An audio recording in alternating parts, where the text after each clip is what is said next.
زه اکثر دا خبره کوم چې پاکستان تحریک انصاف د مقاعد باندې د پاکستان تحریک انصاف په ورکرانو باندې پاکستان تحریک انصاف ورکران راته شهیدان کړو او زیاتي وشوې فیارې وشوې کورونو بیزتیانې وشوې د میندو خویندو بیزتیانې وشوې خو یو خبره چې د هغه هغې باندې موږ خوشحال یو چې الحمدلله چې د څومره هم څه وشو نو د څټ لا 2 کالو نه خاص کر کې 11 مهینو نه چې دا ټول نظام چې دا رامنډ شو د ټولو خلکو مخکې هغه کردارونه هغه خلک هغه ادارې چې دا ملک دا د کلمې په نامې جوړ ملک یو مخصوص سوچ سره ملک جوړ و چې خلکو ته یوه نره لګېدلې وه چې پاکستان کا مطلب کیا لا اله الا الله عزتمندو هغه لا اله الا الله محمد رسول الله والا ناره چې وه د دې سر ته ډېره غټه فلسفه وه چې دا ملک چې دا به د الله او د الله د رسول په نظام باندې چلیږي دې کې به قانون او انصاف بولباله وي دې کې به د امیر غریب د طاقتور کمزوري فرق نه وي دې کې به د سرکار او د سرکاري نظام او ادارې چې دي دا به د خلکو د خدمت لپاره استعمالېږي زما عزتمندو نن پورې تاسو وکتو چې دا ملک چې دا د دې نه دا ظالمانو جابرانو مختلفو طریقو سره د یهودو نصارا د امریکې اډا جوړه کړې وه داسې دا وه که نه ده زما عزتمندو تاسو دا وګورو څوک خو د یو ملک د سپي بېزتي وکړي د مو ملک ته د سی آی ای او د بلیک واټر ایجنټان رسي او ویزې نه اخلي د تا ملک کې تاسو له به د دې خبرې پته وي ریمن ډیویس کیسه به مو اورېدلې وي په میډیا کې راغلې وه د سی آی ای ایجنټ د تا په ملک کې د تا سیکورټي ایجنسو والا مړه کېږي شهیدان یې کېږي او دا بېشرم چې دي شپې شپې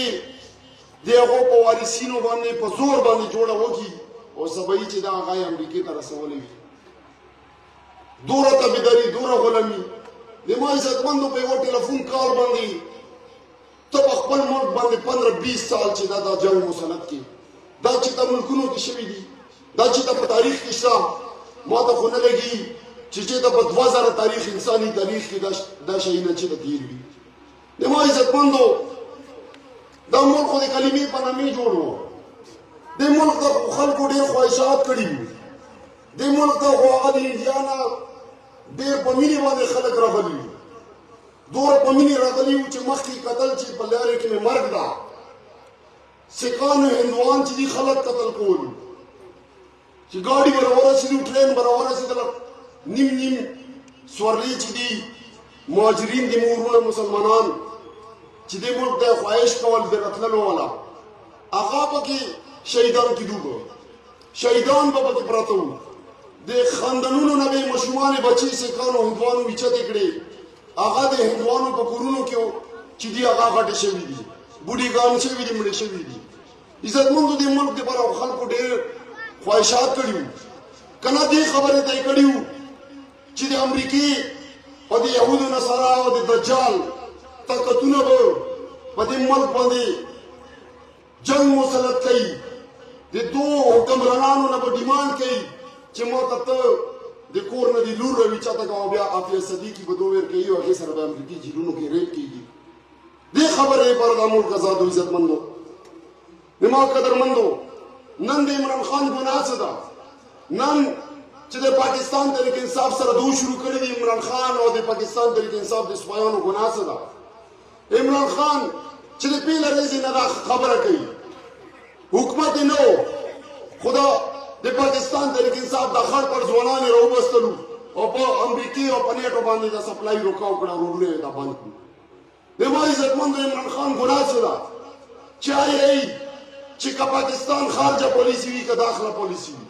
که د پاکستان ادارې وي که پاکستان کې قانون سازي کېږي که پاکستان خزانه وي دې باندې صرف او صرف د فیصلې حق چې ده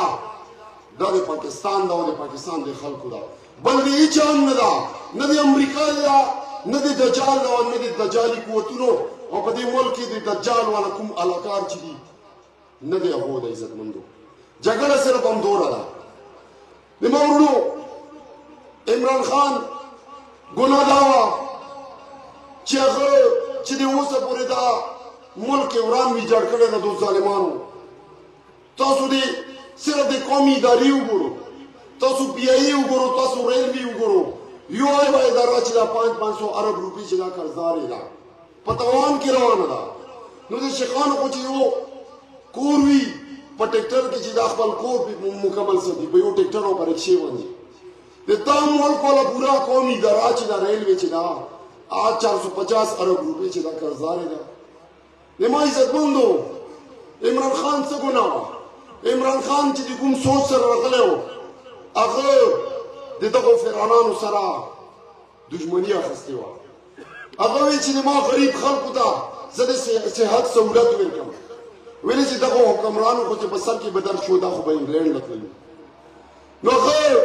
دا ګناه وه چې د شیخان یو غریب سړي ته صحت کارډ ورکړ. د هغه په جیب کې چې کوم شناختي کارډ پروت و په هغې کې 10 لک روپۍ وي. نو د هغې نه دلته تکلیف ده. زما عزتمندو چې یو غریب سړی په ټیکټرو کې کار کوي، رکشا چلوي، سوچ وکړو چې د هغه په کور کې ډلیوري کیس وي، د هغه په کور کې د زړه بیماري راغله، زړه والونه یې بند شو، بله غټه بیماري راغله، بچي دی خدای ماته چې دا غټه بیماري راغله، نو هغه به څه کول؟ هغه به کوم حال و؟ غریب سړي ته خو څوک قرضام نه ورکوي. زما عزتمندو عمران خان دغه ګناه وه چې د غریب سوچ یې کړی و، پناهګاهې یې جوړې کړې وې، دوی ورپسې ډرمې کولې. په الله یقین وکړه چې موږ به پنجاب ته لاهور ته پنډۍ ته لاړو، په د فوټباتو به خلک پرته وو، موږ به وایو چې که دا پوډر ولګي دا نشیان دي. ابا کې راته پته ولګېده چې پناهګاهې یې جوړې کړې چې دا به د غټو د غریبو شهرونو نه د پښتونخوا نه د یو ځای بل ځای نه غریب خلک راتلل. هغو به په غټو شهرونو کې د کمرې نیولو وس نه و. هغو به چې د ورځې مزدوري وکړه، چې د بلډینګونو کې چې د دړي به وکړه، چې د دکان کې به کار وکړ. نو هغو به د 10,000 وس نه و، د 15,000 وس به نه و چې دا موږ خراب یې کړو کمره پې ونسو. نو هغو به په فوټپاتو میاشتو ته ګرمو ته سړه ته به څه مرستو. عمران خان دا ګناه وه چې هغو ته یې پناهګاهې جوړې کړي، هغو ته یې لنګرخانې کولاو کړي چې د عزت سره شپه کوي، مفتي خوراک کوي. زما قدرمندو نو دا ظالمان چې دي نن ګوره هغه صحت کارډ یې بند کړ، هغه هسپتالونو کې نن سرنج نه میلاویږي چې غریب سړي ته به مفتي دوايي میلاوي ده. نن هغه پناهګاهې لنګرخانې هم تو نه برداشت نه شوې، عام په خزانې تو بوج ګڼلې. عزتمندو حالان کې ته چې پټرول ډیزل اچوې په یو لیټر کې چې دا که ته دیړي کوې، که ته زکات راغونډوې، که ته غریب سړی وې، که ته امیر سړی وې، ته به هغې کې د 200 روپو نه پاسه ملک ته ټیکس ورکوې. زما قدرمندو نن جګړه صرف همدوره ده چې عمران خان ورته یایي چې د ملک والا فیصلې چې دي، زما د کور والا فیصلې چې دي، دا به زه کوم، دا به امریکا نه کوي، دا به یهودو نصرا نه کوي. زما قدرمندو عمران خان دا ګناه وه چې هغه په اقوام متحده کې ودرېدل او هغه ورته ووایي چې وا دنیا د انډیا چې دا د ما نه 7 ګونه غټ ده، دا خزانه یې هم ډکه ده، او دا بار بار چې دا خلاف ورزي کوي دا منې کو، او دنیا ته یې دا ووایي چې ما ته پته ده چې انډیا چې دا ډېره غټ مارکیټ ده، ته یې سره ولاړ یې، ویلې چې هغه کنزیومر مارکیټ ده. خو یاد ولره چې تا نه 100 ګونه غټ ملک هم وي، خو زه یم د لا اله الا الله محمد رسول الله والا ګوره. که په ما باندې جنګ مسلط شو نو 2 آپشنونه وي، یا خو به زه سرنډر کوم او یا به زه د مرګ پورې جنګ کوم. نو یاد ولره زه د حق پیغمبر منونکی یم چې لا اله الا الله محمد رسول الله، زه به د اخره پورې جنګېږم او زه به مقابله کوم ورسره. زما قدرمندو عمران خان دا ګناه وه چې ټوله دنیا، ټوله میډیا، ټول یورپ چې ده، امریکا چې ده، هغو به د اسلاموفوبیا خلاف د هغو لیډرانو یوه پروپیګنډه جوړه کړې وه، د مسلمان نه د ګیرې نه هغو زیاړه جوړه کړې وه، کنځله یې جوړه کړې وه. زما عزتمندو عمران خان چې هغه په پاکستان په د غلامانه نظام کې صرف یو آزاد ده. ګوره هغه پورا دنیا ته دا خبره وکړه چې وارو اسلاموفوبیا د تا د لیډرشپ او د تا د میډیا ولا وا پروپاګاندا د مسلمان او اسلام خلاف. مسلمان او اسلام چې دا د دې نما چې دا د اهم امن دا مسلمان مظلوم دا تا په مختلفو علاقو کې او ملکونو کې چې دا ذلیل کړ. نه ما عزتمندو هغه یورپ امریکای ته د پیغمبر علیه السلام خاکینی جوړول. دا خبره هغه عوامو ته چا ورسوله؟ هغه خاکی جوړولې. هغه یورپ په دې خبرې باندې پوه کړ چې ته خاکی جوړوي. زه چې ځوانۍ کې وم نو تعلیم ته چې راغلی وم تا به د پیغمبر د خپل پیغمبر والا کارټونونه جوړولو. خو یاد ولره اسلام او پیغمبر چې مو منو نو موږ چې څرنګه منو په دې ځان پوه کا. پیغمبر چې مسلمان مني او خپل دین مني هغه د هغې دپاره سر ورکوي. دا څوک چا پوه کړ د یورپ عزتمندو؟ زما قدرمندو عمران خان دا ګناه وه چې هغه د کفر په اډې کې ودرېدل او هغه ته ووایي چې یاد ولره کافره که تا مسلمان چې دا په فلسطین کې په کشمیر کې په مختلفو ملکونو کې مظلوم کړی ده نو مسلمان چې دا جواب دی دې ورته درکوی شي. عمران خان دا ګناه وه چې په 2 میاشتو کې نه د اسلامي بلاک چې دا د هغې والا میټینګونه راوغوستل په اسلام آباد کې. او تاسو به د دې خبرې نه کیدای شي خبر نه وو. یورپ امریکې له د عمران خان نه څه تکلیف و؟ یورپ امریکې له د عمران خان نه دا تکلیف و چې په ړندو کې چې دا یو سترګور لیډر پیدا وده. هغه ورته دا ووایي مسلمانانو ته Organization of Islamic Countries OIC چې وي هغه ته دا ووایي چې وا مسلمانانو په دې عرب ابدي مولا د دنیا 70% وسایل دي درکې راټول شو یو طاقت جوړ شو او د یورپ له وایو ویټو پاور خو پیژنو کله ویټو پاور چې مسلمانان په ویټو پاور کې نشته ویلې نشته. د دې تاسو وکړو د دې ډیمانډ وکړو.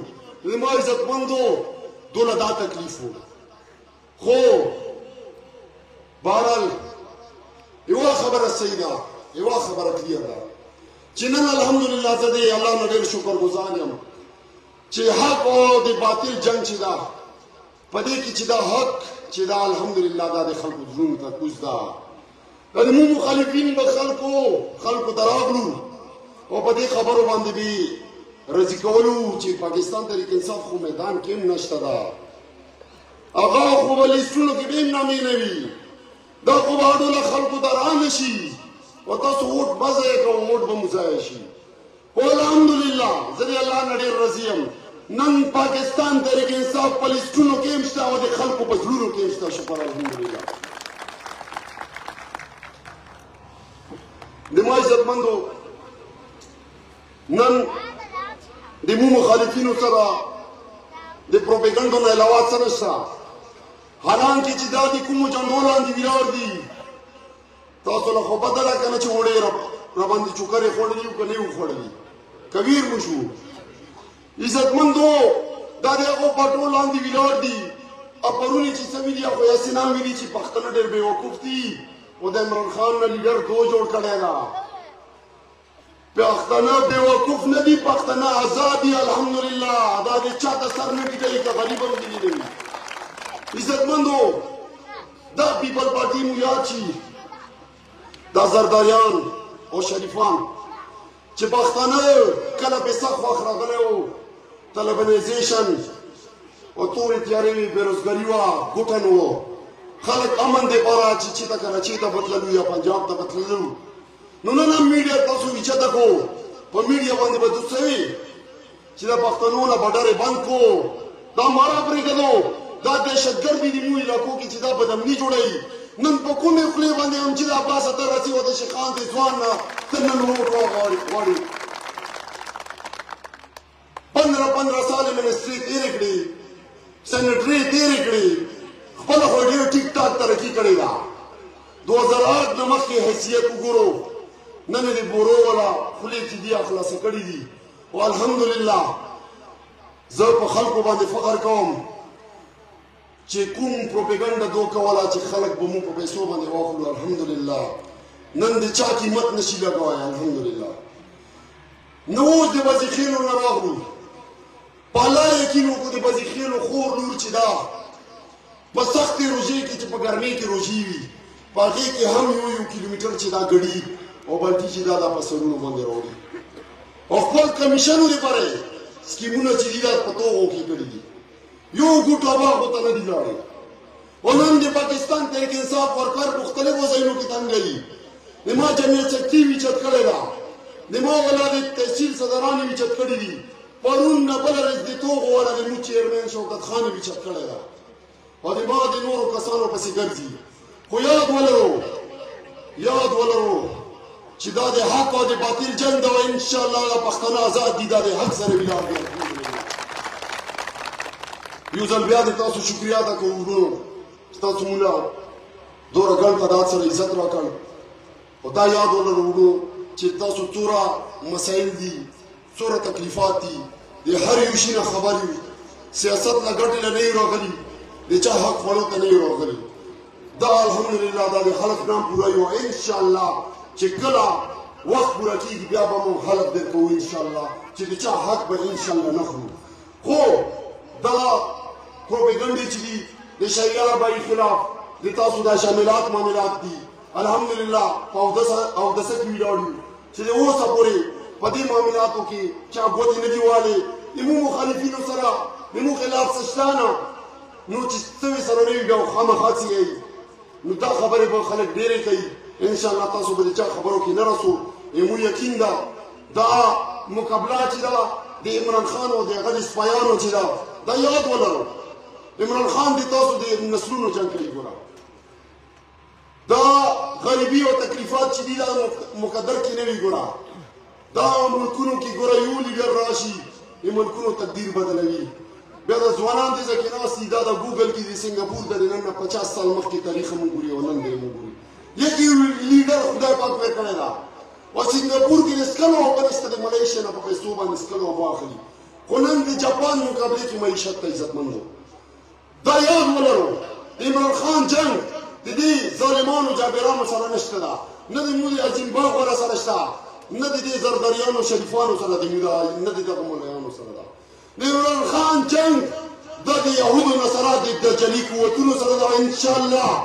8 فروری باندې کو ما یقین ده د خلکو د ټمپریچر او د مینه انشاءالله د دې خبرې گواهی کوي چې په 8 فروری باندې کو د ظالمانو جابرانو را چې د ملک 76 سال د امریکای ادا جوړه کړې ده چې دونه به د خلک دوره عبرتناک سبق ورکوي چې که خیر وي د دې ولا تکلیف چې دا به واشنګټن کې خیر